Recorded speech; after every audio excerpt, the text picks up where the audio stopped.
Do you know that we farmers have one common enemy, which is disease? Let's learn the trick to avoid the outbreak of those diseases. The first way to avoid the outbreak of diseases: do not skip any vaccination. Never ever miss vaccinating your bed with Lasuta vaccine monthly. And also, don't forget to vaccinate your bed at least twice to avoid those common diseases. You know, vaccine is to prevent disease, and you know prevention is far more cheaper than cure. Don't wait for chronic sign before treating your bed.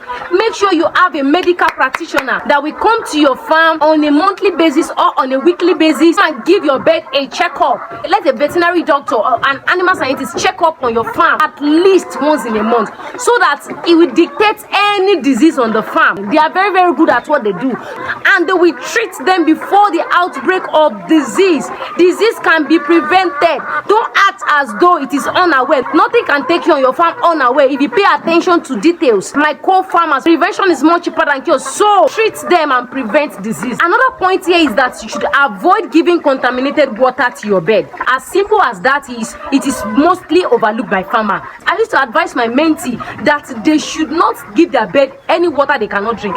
Any water you that you know you cannot drink, don't ever give it to your bed, because that can cause an outbreak of disease, as simple as it is, and that can also lead to a lot of loss on your farm. So please avoid giving your bed contaminated water. Another point here is that you should treat coccidiosis every week, especially during the raining and cold season when your flock are still very young. Make sure you treat coccidiosis every week.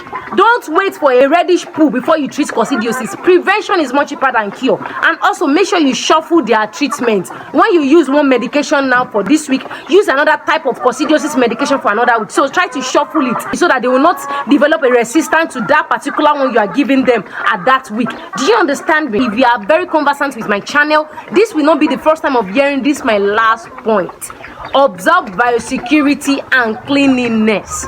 Make sure you take your biosecurity measure very serious. Your foot dip, your footwear, your cleanliness. I'm very sorry to say, to whom it may concern, some farmers are very dirty and their farms are dirty. Flies all over. They refuse to pack their litters, and maggot is coming out from their litters, and they think it's a normal thing. See, let me tell you something. Maggot is not normal on your farm. If you clean your farm properly and you pack your litters the time you are supposed to pack your litters, you will never ever see maggot on your farm. Yes, to whom it may concern, you will never ever see maggot on your farm. Some farmers are so dirty, they leave their litters unpacked for 1 week. Some even go 2 weeks without packing their litters. I used to tell you, twice in a week is okay for you to pack your litters. Take your biosecurity measure properly and also ensure that your farm is clean. If you have an attendant, imbibe the culture of cleanliness in your farm. Yes, we know they poo every time, but it's your responsibility to keep your farm clean. You are on your way to have a disease-free farm if you take these necessary precautions seriously. If you find this tip helpful, remember to subscribe to my YouTube channel, click the like button, and also drop your question and your comment on the comment section. Hit the notification bell. That is the only way you will see when I drop a useful content like this for poultry farmers. Thanks for watching this one to the end, and I will see you in my next one. Bye.